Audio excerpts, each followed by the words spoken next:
Hello students, मेरा नाम धीरज Mohan Dwivedi and स्वागत है आपके फेवरेट चैनल मैग्नेट ब्रेन्स पर। मैग्नेट ब्रेन्स एक ऐसा चैनल जहां पर आपको मिलता है बिल्कुल फ्री ऑनलाइन एजुकेशन और वो भी एक क्वालिटी एजुकेशन। और मैं आपको बताना चाहता हूं कि मैग्नेट ब्रेन्स पर किंडरगार्टन से लेकर क्लास 12 तक के सारे books and e books available हैं, ठीक है, जो कि आपके लिए बहुत ही बेनिफिशियल रहेगा। तो उसको लेने के लिए आपको सिंपल क्या करना है, डिस्क्रिप्शन में आपको जाना है, वहां पर आपको एक फॉर्म मिलेगा, उस फॉर्म को आप फिलअप करें, फिर जो हमारी टीम है वो आपसे कॉन्टैक्ट करेंगी। तो ये जो बुक्स अवेलेबल है ना, ये डिफरेंट सेगमेंट्स में कैटेगराइज्ड है। लाइक आपका एमसीक्यू बुक्स हो गए, आपके सैंपल पेपर बुक्स हो गए, है ना, ऐसे डिफरेंट सेगमेंट्स में आपको ये बुक्स आपको मिलेंगे। तो आपको सिंपल फॉर्म फिलअप करना है, बाकी टीम आपसे कांटेक्ट करेंगी, ठीक है। चलें, तो आज के वीडियो में हम शुरू करते हैं आपके क्लास 12 फिजिक्स का जो चैप्टर है, chapter number 9, that is ray optics and optical instrument का एक topic, that is refractive index. तो प्रीवियस वीडियो में हमने बात की थी इंट्रोडक्शन अबाउट रिफ्रैक्शन, है ना। तो अब हम शुरू करने वाले हैं रिफ्रैक्शन का पहला topic, that is refractive index, ठीक है। तो बहुत इंपॉर्टेंट है क्योंकि इसका यूज पूरे रिफ्रैक्शन में आपको देखने को मिलेगा, है ना। तो शुरू करते हैं रिफ्रैक्टिव इंडेक्स। देखो क्या होता है रिफ्रैक्टिव इंडेक्स। तो वैसे तो हम कहते हैं कि रिफ्रैक्टिव इंडेक्स जो है ना, वो किसी भी मीडियम की एक प्रॉपर्टी को बोलते हैं, ठीक है। लेकिन अगर मुझे इसको एक्सप्रेस करना है तो हम कहते हैं कि refractive index is the ratio of speed of lights in the two medium. मतलब जो दो मीडियम में लाइट की स्पीड होती है ना, उनके रेशियो को हम कहते हैं रिफ्रैक्टिव इंडेक्स। अब भाई रिफ्रैक्टिव इंडेक्स अगर रेशियो है स्पीड का, मतलब बेसिकली रिफ्रैक्टिव इंडेक्स एक कंपैरिजन नंबर हो गया ना, ठीक है। आप बताओ, अगर ये रेशियो है दो मीडियम में लाइट के स्पीड का, तो रेशियो का मतलब वो रिफ्रैक्टिव इंडेक्स एक कंपेयरिंग नंबर हो गया वो। अभी देखते हैं कि कैसे कंपेयरिंग नंबर होगा आपका, ठीक है। चलो, तो अब देखें यहां पर, मुझे अगर किसी मीडियम का रिफ्रैक्टिव इंडेक्स बताना है, ठीक है, तो उसको लिखने का एक तरीका होता है, वो आपको ध्यान रखना होगा, ठीक है। तो देखो जैसे यहां पर ध्यान देना, refractive index of medium 2 with respect to medium 1। मुझे यहां पर रिफ्रैक्टिव इंडेक्स लिखना है मीडियम 2 का, किसके रेस्पेक्ट में, मीडियम 1 के रेस्पेक्ट में। अरे देखो यार, रिफ्रैक्शन अगर होना है तो दो मीडियम चाहिए ना, तो रिफ्रैक्टिव इंडेक्स अगर किसी मीडियम का अगर आपको बोलना है तो विद रेस्पेक्ट टू में एक और मीडियम होगा आपका। तो मैंने कहा कि अगर आपको लिखना है refractive index of medium 2 with respect to medium 1, तो उसको लिखने का तरीका होता है N21। मतलब जो पहले 2 लिखा हुआ है उसका रिफ्रैक्टिव इंडेक्स बता रहे हैं विद रेस्पेक्ट टू में जो बाद में लिखा हुआ है कि नहीं। तो आप लोग देखोगे किसी किसी बुक्स में n की जगह पर म्यू का भी इस्तेमाल होता है, मतलब ऐसा भी लिखते हैं μ21, लेकिन एनसीईआरटी यूज करती है एन को, तो अपन एनसीईआरटी को फॉलो करेंगे यार, है कि नहीं, ठीक है। तो अब मेरी बात को सुनना ध्यान से। यहां पर देखो, मैंने कहा कि N21, तो इसको रीड कैसे करेंगे, refractive index of medium 2 with respect to medium 1। मतलब जो पहले लिखा हुआ है उसका रिफ्रैक्टिव इंडेक्स बताओगे और जो बाद में लिखा हुआ है वो उसके रेस्पेक्ट में होगा, ठीक है। तो इसको लिखते हैं हम लोग रेशियो में speed of light in medium 1 to speed of light in medium 2। मतलब जिस मीडियम का रिफ्रैक्टिव इंडेक्स बता रहे हो उस मीडियम में जो लाइट की स्पीड होगी वो नीचे होगी, और जिसके रेस्पेक्ट में है उस मीडियम में लाइट की स्पीड ऊपर होगी।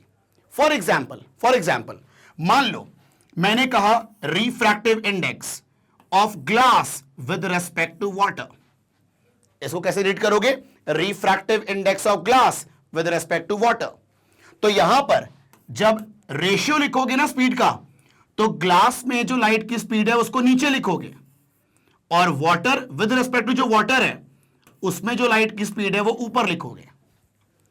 ये आपको ध्यान रखना होगा रेशियो कैसे लिखते हैं, ठीक है।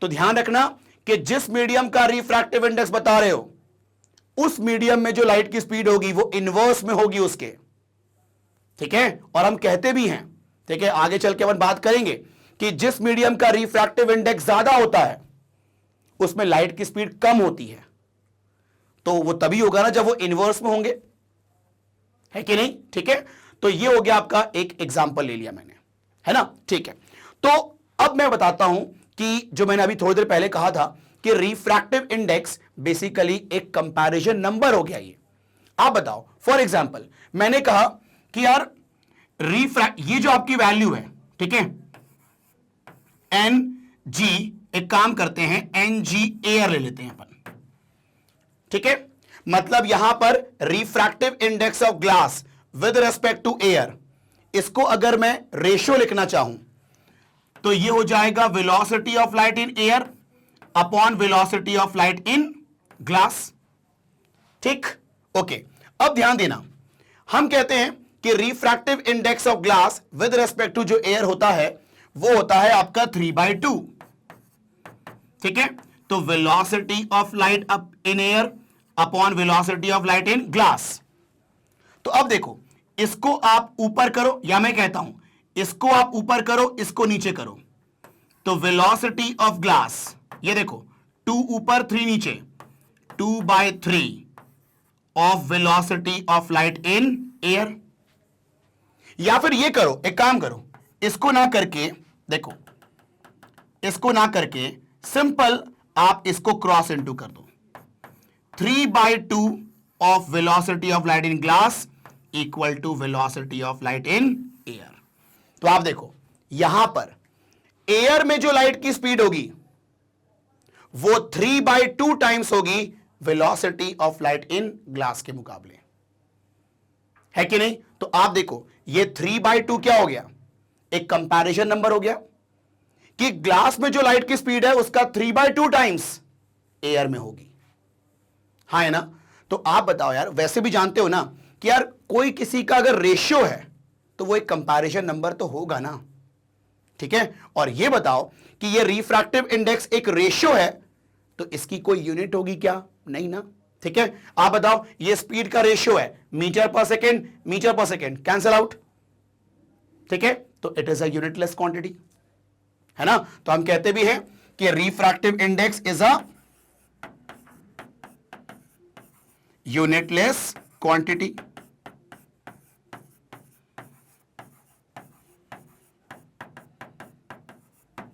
Is it clear?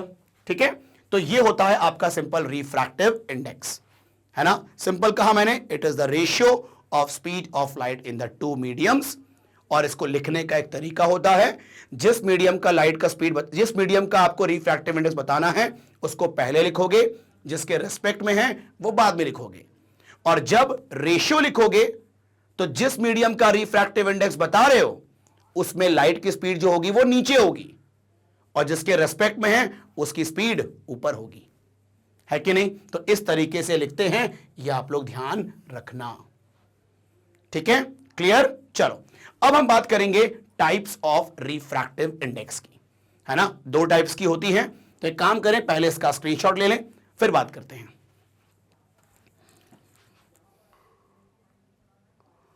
चलो अब देखो ध्यान से, यहां पर types of refractive index 2 type का होता है आपका रिफ्रैक्टिव इंडेक्स। एक होता है आपका एब्सोल्यूट रिफ्रैक्टिव इंडेक्स और एक होता है रिलेटिव रिफ्रैक्टिव इंडेक्स, ठीक है? तो पहले बात करते हैं एब्सोल्यूट रिफ्रैक्टिव इंडेक्स की। सुनना ध्यान से, एब्सोल्यूट रिफ्रैक्टिव इंडेक्स उसे बोलते हैं जब आप किसी भी मीडियम का रिफ्रैक्टिव इंडेक्स बोलते हो विद रिस्पेक्ट टू वैक्यूम, ठीक है? मतलब refractive index of any medium with respect to अगर वैक्यूम है तो उसे एब्सोल्यूट रिफ्रैक्टिव इंडेक्स बोलेंगे, हाँ है ना? ठीक है, तो यहां देखो लिखा है मैंने, refractive index of any medium with respect to vacuum is known as absolute refractive index, ठीक है? जैसे मैंने कहा कि रिफ्रैक्टिव इंडेक्स ऑफ आपका, मैंने बोला glass with respect to vacuum, तो ये क्या होगा? Absolute refractive index. मतलब इसको लिखोगे speed of light in vacuum upon speed of light in glass, तो ये हो गया आपका क्या? Absolute refractive index. मैंने कहा refractive index of water with respect to vacuum, ये आपका हो गया एब्सोल्यूट रिफ्रैक्टिव इंडेक्स, ठीक है? मैंने कहा कोई भी medium, refractive index of medium 1 with respect to vacuum, ये एब्सोल्यूट रिफ्रैक्टिव इंडेक्स हो गया। मतलब अगर विथ रिस्पेक्ट टू में वैक्यूम है तो वो एब्सोल्यूट रिफ्रैक्टिव इंडेक्स होगा। Is it clear? ठीक है, और सुनो, ध्यान दो, यहां पर अगर मैं इसको स्पीड के टर्म्स में लिखता हूं, ठीक है, तो वहां से एक कंक्लूजन निकलेगा। ठीक है, आप बताना। मैंने कहा refractive index of any medium, ठीक है, से 1 विद रिस्पेक्ट टू वैक्यूम है, तो इसको अगर रेशियो लिखूं स्पीड का, तो velocity of light in vacuum upon velocity of light in medium 1। भाई जिसके रेस्पेक्ट में होता है उसमें जो लाइट की स्पीड होती है वो ऊपर आती है, और जिसका बता रहे हैं उसमें स्पीड नीचे आती है। ठीक है, अब बताओ, वैक्यूम में जो लाइट की स्पीड होती है वो मैक्सिमम होती है ना, दैट इज 3 × 10⁸ मीटर पर सेकेंड। ठीक है, मतलब वैक्यूम में जो लाइट की स्पीड होती है उससे ज्यादा स्पीड पॉसिबल है क्या किसी मीडियम में? नहीं ना। मतलब वैक्यूम के अलावा कोई और भी मीडियम लोगे ना तो उसमें आपका जो स्पीड है वो वैक्यूम वाले से कम ही होगी। मतलब ऊपर वाली चीज हमेशा ज्यादा होगी ना नीचे वाले से। इसका मतलब इसका जो आंसर आएगा वो हमेशा ग्रेटर देन 1 आएगा, है कि नहीं? मतलब एब्सोल्यूट रिफ्रैक्टिव इंडेक्स की जो वैल्यू होती है वो हमेशा 1 से ज्यादा होती है, क्योंकि इसमें विद रिस्पेक्ट टू वैक्यूम है। तो जो लाइट की स्पीड आएगी वो ऊपर आएगी वैक्यूम वाली, तो वो मैक्सिमम रहेगी हमेशा। बाकी मीडियम में जो लाइट की स्पीड होती है उससे तो ऊपर हमेशा बड़ा ही रहना है एब्सोल्यूट रिफ्रैक्टिव इंडेक्स में। तो बड़ा अपॉन छोटा इज मोर देन 1 ना यार, है कि नहीं? तो वही बात मैंने लिखी है यहां पर कि absolute refractive index are always greater than 1। Is it clear? ठीक है, अब सुनो ध्यान से, देखो कहीं कहीं क्या होता है, ऐसा लिखा होता है refractive index of glass is 3/2। तो तुम बोलते हो सर यहां पर विद रिस्पेक्ट टू में क्या होगा? तो मेरी बात को सुनना, अगर यहां पर विद रिस्पेक्ट टू में कुछ नहीं लिखा हुआ है दैट मींस वो वैक्यूम है, मतलब ये एब्सोल्यूट रिफ्रैक्टिव इंडेक्स है कि नहीं? तो अगर एब्सोल्यूट रिफ्रैक्टिव इंडेक्स लिखना है तो विद रिस्पेक्ट टू में वैक्यूम लिखने की जरूरत नहीं है। दैट इज अंडरस्टूड, है कि नहीं? तो कहीं भी लिखा हुआ है, बोलता है refractive index of water is 4/3, तो ये एब्सोल्यूट रिफ्रैक्टिव इंडेक्स है।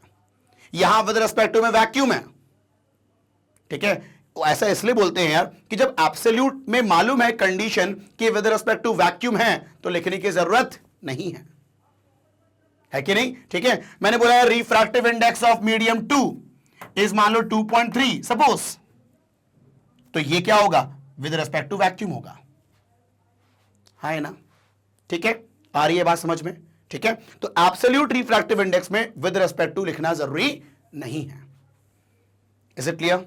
ठीक है, चलो, तो ये तो हो गया आपका सिंपल एब्सोल्यूट रिफ्रैक्टिव इंडेक्स, है ना? क्लियर है कहानी? चलो, तो ये हो गया आपका पहला टाइप रिफ्रैक्टिव इंडेक्स का। नाउ दूसरा देखो, दूसरा है आपका यहां पर, एक काम करें पहले आप लोग इसका स्क्रीनशॉट ले लें, फिर हम आते हैं सेकंड वाले टाइप पर, ठीक है?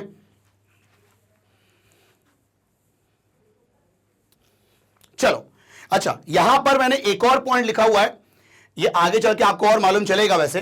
More the absolute refractive index of any medium more the medium denser, मतलब जिस मीडियम का एब्सोल्यूट रिफ्रैक्टिव इंडेक्स ज्यादा होता है ना वो मीडियम ज्यादा ऑप्टिकली डेंसर होता है। जैसे बात करते हैं यहां पर देखो, अगर हम ग्लास की बात करें तो 3/2 कितना होता है? 1.5, और 4/3 वाटर का एब्सोल्यूट, ये आपका 1.33। आप बताओ यहां पर वाटर का एब्सोल्यूट रिफ्रैक्टिव इंडेक्स कम है ना ग्लास से, मतलब ग्लास का ज्यादा है ना वाटर से, तो ग्लास ज्यादा डेंसर होगा वाटर के मुकाबले, है कि नहीं? ठीक है, मतलब जितना ज्यादा एब्सोल्यूट रिफ्रैक्टिव इंडेक्स होगा, ठीक है, उतना ज्यादा वो मीडियम ऑप्टिकली डेंसर होगा, ऐसा होता है। ठीक है, चलो, तो अब हम बात करते हैं second type of refractive index, that is relative refractive index, है ना? ध्यान देना आप लोग यहां पर, रिलेटिव रिफ्रैक्टिव इंडेक्स। अब यहां पर मेरी बात को सुनना, यहां कोई कंडीशन नहीं है, मतलब refractive index of any medium with respect to another medium is known as आपका रिलेटिव रिफ्रैक्टिव इंडेक्स, है कि नहीं? तो यहां पर साफ बोला मैंने, refractive index of any medium with respect to another medium is known as relative refractive index. ठीक है, मैंने कहा कि यार refractive index of medium 2 with respect to 1 is आपका रिलेटिव रिफ्रैक्टिव इंडेक्स। ठीक है, मैंने कहा refractive index of glass with respect to water is relative refractive index, है कि नहीं? मतलब यहां पर कोई कंडीशन नहीं है, जैसे एब्सोल्यूट में कंडीशन था ना कि विद रेस्पेक्ट टू में वैक्यूम होना चाहिए, यहां पर कोई कंडीशन नहीं है। ठीक है कि नहीं है? चलो ठीक है, अब यहां पर ये तो मालूम चल गया कि रिलेटिव रिफ्रैक्टिव इंडेक्स क्या होता है। ठीक है, अब मैं यहां पर 2 पॉइंट आपसे कहना चाहता हूं। ठीक है, ध्यान देना। आप ये बताओ, अगर मुझे refractive index of denser medium with respect to rarer medium लिखना है, तो आप बताओ इसको स्पीड के टर्म्स में कैसे लिखेंगे? तो रेयरर मीडियम रेस्पेक्ट में है तो उसमें जो स्पीड होगी वो ऊपर होगी, और जिसका बता रहे हैं उसमें स्पीड जो होगी वो नीचे होगी। ऐसा लिखते हैं ना हम लोग। ठीक है, अब बताओ refractive index of denser medium with respect to rarer medium को लिख रहे हैं वीआर अपॉन वीडी, और आप जानते हैं ये मैंने बता दिया है प्रीवियस वीडियो में, ठीक है, कि रेयरर मीडियम में लाइट की स्पीड ज्यादा होती है और डेंसर में कम होती है। तो यहां पर बताओ वीआर बड़ा है वीडी से, तो आपका ये आंसर मोर देन 1 आएगा ना।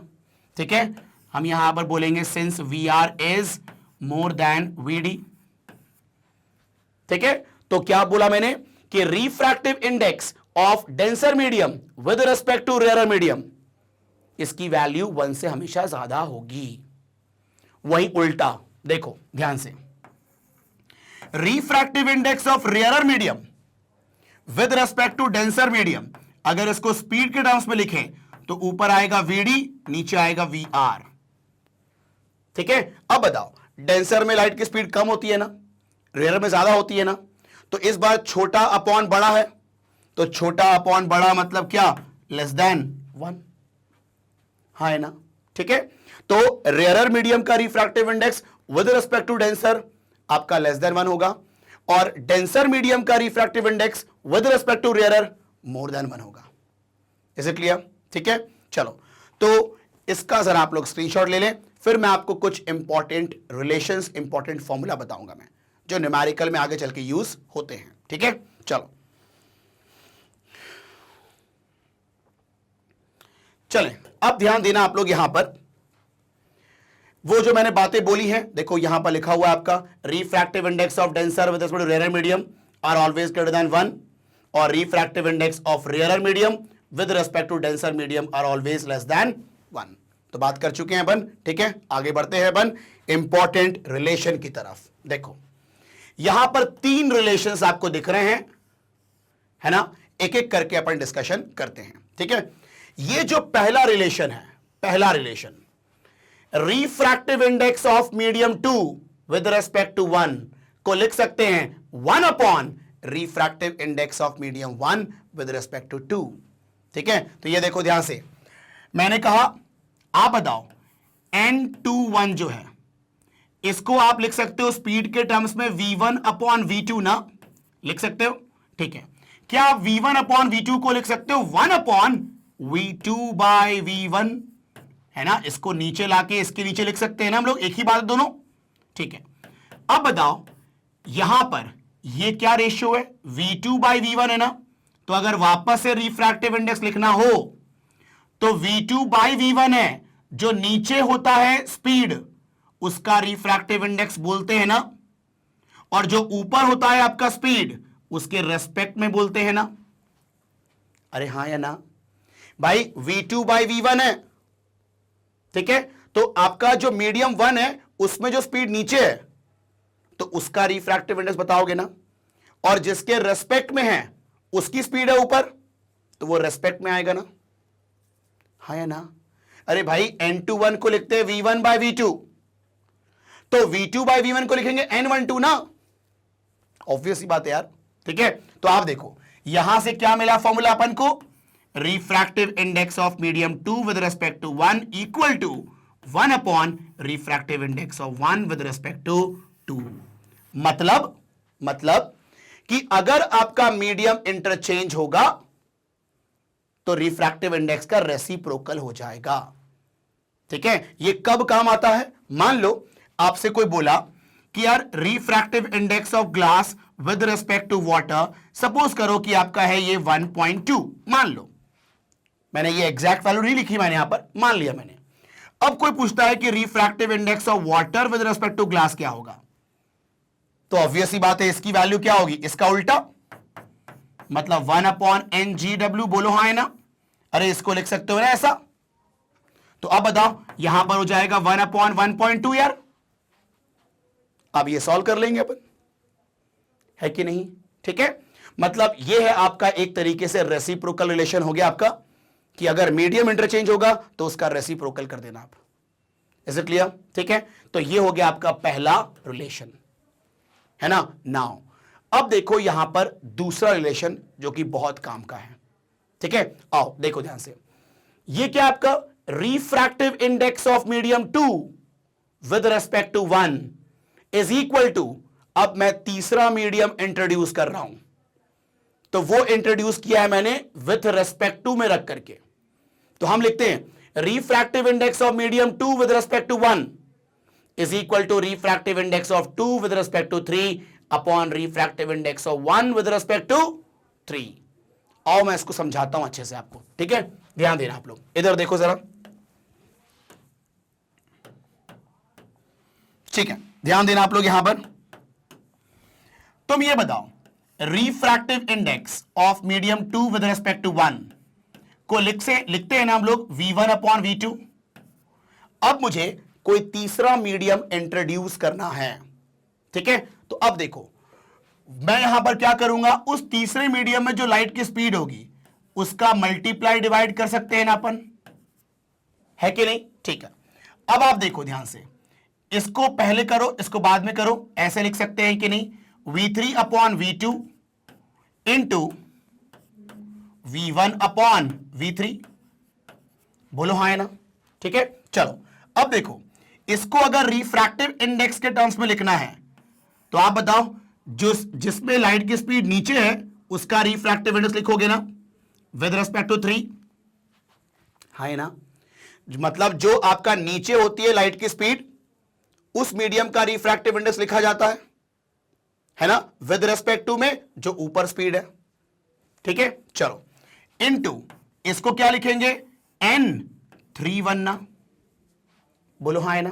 ठीक, अब देखो यहां पर ये N23 है, तो हम भी चाहते हैं यहां पर ये N13 हो जाए, मतलब यहां पर third medium with respect to में है, तो यहां भी हम चाहते हैं कि third medium with respect to में आए, तो मीडियम इंटरचेंज करवाना चाहता हूं, तो क्या मैं उसके लिए रिलेशन पहला वाला इस्तेमाल कर सकता हूं, तो ये N13 लिख सकते हैं ना उल्टा करने के बाद।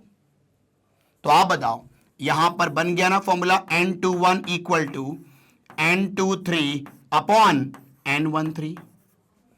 बोलो हाँ या ना? ठीक है, तो तुम बोलोगे सर ये फॉर्मूला कब काम आता है, एक आध एग्जांपल दे दें आप। ठीक है, मैं एग्जांपल देता हूं आपको, है ना, मेरी बात को सुनना लेकिन ध्यान से कि कैसे इस फॉर्मूले को याद रखना है। देखो N21 है, ठीक है, ठीक है, अब कोई तीसरा मीडियम अगर आपको इंट्रोड्यूस करना है ना, तो वो जो तीसरा मीडियम आप इंट्रोड्यूस करोगे ना उसको विथ रेस्पेक्ट टू में इंट्रोड्यूस करना, और जो पहले लिखा हुआ है उसको ऊपर लिखना और जो बाद में है उसको नीचे लिखना। ऐसे जैसे एग्जांपल लो, सुनो, आप बताओ यहां पर ये फॉर्मूला तब काम आएगा जब 3 मीडियम्स होंगे। जैसे मान लो क्वेश्चन लेता हूं मैं, रिफ्रैक्टिव इंडेक्स ऑफ ग्लास ये आपका है 3/2, जैसे मैं एग्जांपल लेता आ रहा हूं। रिफ्रैक्टिव इंडेक्स ऑफ वाटर ये है आपका कितना, 4/3, और आप बताओ यहां पर कितने मीडियम है, तो आप बोलोगे सर 2। नहीं भाई, तुम बोल रहे हो कि यार ग्लास और वाटर है, मैं कहता हूं एक और मीडियम है जो छुपा हुआ है, कौन है, वैक्यूम। आप बताओ यहां पर कुछ नहीं लिखा हुआ मतलब वैक्यूम है ना ये, अरे ये एब्सोल्यूट रिफ्रैक्टिव इंडेक्स है कि नहीं, ये भी एब्सोल्यूट रिफ्रैक्टिव इंडेक्स है, मतलब यहां पर इन दोनों के अलावा एक और वैक्यूम भी दिख रहा है ना अपने को, तो यहां पर 3 मीडियम वाला फॉर्मूला यूज करेंगे अपन। ठीक है, अभी रुको, मतलब ये एब्सोल्यूट दिया हुआ है ग्लास का, एब्सोल्यूट दिया है वाटर का, और अगर मान लो पूछता है वो कि refractive index of water with respect to glass क्या होगा, तो यहां पर देख के ये लगा कि यार यहां तो 3 मीडियम है, एक ग्लास, एक वाटर और एक वैक्यूम। तो अब पूछ रहा है यहां पर refractive index of water with respect to glass. तो अब बताओ यहां पर refractive index of water with respect to glass, तो अब बताओ अभी कौन से मीडियम को इंट्रोड्यूस करना बाकी है as a third medium, vacuum ना। तो हम यहां पर वो जो थर्ड मीडियम है उसको हम इंट्रोड्यूस करेंगे विद रिस्पेक्ट टू में रख करके, तो वैक्यूम वैक्यूम लिख दो यहां पर विद रिस्पेक्ट टू में, और नहीं भी लिखे वैक्यूम विद रिस्पेक्ट टू चलता है ना। ठीक है, चलो मैंने अभी लिख दिया। ठीक है, अब ध्यान देना, जो पहले लिखा हुआ है वो ऊपर जाएगा और जो बाद में लिखा हुआ है वो नीचे जाएगा। बोलो हाँ है ना। ठीक, अब बताओ ये वाटर का रिफ्रैक्टिव इंडेक्स एब्सोल्यूट कितना है 4/3, और ये कितना है ग्लास का 3/2। सॉल्व कर लो तो कितना हो जाएगा आपके पास 4/3 इंटू आपका 2/3, तो ये हो जाएगा 8/9। अरे हाँ है ना। ठीक है, तो यहां पर विद रिस्पेक्ट टू में वैक्यूम इंट्रोड्यूस कर दिया आपने, और वैक्यूम है क्योंकि तो लिखने की भी जरूरत नहीं है, मतलब चाहते तो तुम NWG को आप लिख सकते हो ना NW/NG। यहां पर तीसरा मीडियम ऑलरेडी है कि नहीं आपका वैक्यूम, वो लिखा नहीं मैंने बस। तो ये फॉर्मूला तब काम आएगा आपका जब 3 मीडियम होंगे। Is it clear? ठीक है, बाकी जब लेटर ऑन अपन न्यूमेरिकल्स देखेंगे तो वहां पर चीजें आपको और समझ में आएंगी। आ रही है बात समझ में आपको? ठीक है, चलो तो ये कहानी है। तो अब से कभी भी आपको लिखना हो, जैसे मैंने बोला refractive index of medium 1 with respect to 4 मान लो, और मान लो मुझे कि 2 इंट्रोड्यूस करना है, 2 इंट्रोड्यूस करना है, सेकेंड मीडियम इंट्रोड्यूस करना है मान लो, तो जिसको इंट्रोड्यूस करना है उसको रखो विद रिस्पेक्ट टू में, और जो पहले लिखा हुआ है ऊपर, जो बाद में लिखा हुआ है वो नीचे। बन गया फॉर्मूला ऐसा। Is it clear? ठीक है, तो ये फॉर्मूला आपको बिल्कुल ध्यान रखना है, बाकी न्यूमेरिकल में अपनी इसकी प्रैक्टिस हो जाएगी। क्लियर? ठीक है, तो एक काम करें आप लोग, यहां पर पहले इसका स्क्रीनशॉट ले लें। चलो भाई, अब देखना यहां पर ध्यान से, अब जो आपका है लास्ट रिलेशन, ठीक है, दैट इज दिस, इसके बारे में बात करते हैं अपन, है ना। ध्यान देना आप लोग यहां पर, इधर देखो, refractive index of medium 2 with respect to 1 को स्पीड के टर्म्स में तो लिखते हैं v1/v2, वेवलेंथ के टर्म्स में भी लिख सकते हैं λ1/λ2। λ1 क्या है? Wavelength of light in first medium, और λ2 क्या है? Wavelength of light in second medium. तो ये कैसे आया फॉर्मूला? मैं बताता हूं आपको। तुम ये बताओ, N21 को लिखते हैं ना v1/v2, ये तो अपन को मालूम ही है। ठीक है, अब मुझे इसको वेवलेंथ के टर्म्स में कन्वर्ट करना है यार, तो आप बताओ velocity equal to frequency into wavelength होता है कि नहीं? ठीक, तो अब बताओ देख के, यहां पर सुनना, यहां पर आपको मालूम है कि रिफ्रैक्शन में स्पीड और वेवलेंथ चेंज होता है। ये मैंने डिस्कस किया हुआ है अपने पहले वीडियो में, इसके प्रीवियस वीडियो में, ठीक है, जहां पर मैंने इंट्रोडक्शन दिया है रिफ्रैक्शन का। ठीक है, तो अब देखो, रिफ्रैक्शन में स्पीड और वेवलेंथ चेंज होती है, लेकिन फ्रीक्वेंसी में कोई बदलाव नहीं होता। तो अगर मैं मीडियम 1 की बात करूं तो v1 equal to f into λ1 बोलूंगा, और अगर सेकेंड मीडियम में स्पीड की बात करूं तो वो होगा f इंटू λ2। ठीक, तो अब देखो, v1 को रिप्लेस करो f इंटू λ1 से, v2 को रिप्लेस करो f इंटू λ2 से, तो आप बताओ N21 इज इक्वल टू, यहां पर v1 को लिखा f इंटू λ1 और v2 को लिखा f इंटू λ2, f से f कैंसिल, λ1/λ2, है कि नहीं? मतलब कुल मिला के जो रेशियो स्पीड का होता है वही रेशियो लाइट के वेवलेंथ की होती है in the two mediums. Clear? ठीक है, चलो तो ये हो गया आपका सिंपल आपका रिफ्रैक्टिव इंडेक्स के रिलेशंस, है ना। तो आप लोग जरा इसका स्क्रीनशॉट ले लें। चलो भाई, तो यहां पर अपना जो रिफ्रैक्टिव इंडेक्स है इसका मैंने मतलब ये टॉपिक आपका ओवर होता है ना। लेकिन रिफ्रैक्टिव इंडेक्स का जो यूज है वो आपको आगे आने वाले सारे टॉपिक्स में लगभग आपको देखने को मिलेगा, है ना। तो अब जो हमारा नेक्स्ट वीडियो होगा ना, उसमें हम बात करेंगे लॉज ऑफ रिफ्रैक्शन को लेके, ठीक है। तो उस लॉ में जो सेकंड स्टेटमेंट होता है लॉ का, वो बहुत इंपॉर्टेंट होता है आपके न्यूमेरिकल पॉइंट ऑफ व्यू से, तो वो अपन देखेंगे, है ना। तो ऐसे वीडियो देखने के लिए क्या करना है आपको, सिंपल magnetbrains.com पे जाएं, या फिर जो मैग्नेट ब्रेन्स का यूट्यूब चैनल है वहां पर आप जाएं। वहां पर आपको ऐसे बहुत सारे कोर्सेज मिलेंगे जो कि बिल्कुल फ्री ऑफ कॉस्ट है। ऐसा बिल्कुल नहीं है कि आपने एक दो टॉपिक पढ़ लिया तो फिर कोई कूपन लगाना पड़ रहा हो, पेमेंट करना पड़ रहा हो, ऐसा बिल्कुल नहीं है। यहां पर सारा कंटेंट, बिल्कुल क्वालिटी कंटेंट आपके लिए बिल्कुल फ्री अवेलेबल है ना। तो बस अंत में यही कहूंगा, अगर आपको ये वीडियो पसंद आया हो और अगर आपको इस वीडियो से कुछ सीखने को मिला हो तो आप इसको लाइक ज़रूर करें, और अगर आप चैनल में नए हो तो आप इसको जल्दी सब्सक्राइब करें ताकि कोई भी अपकमिंग वीडियो हो आपसे बिल्कुल मिस ना हो, और अपने दोस्तों के साथ इसको शेयर भी करें ताकि उनको भी इसका फ़ायदा मिल पाए। Thank you.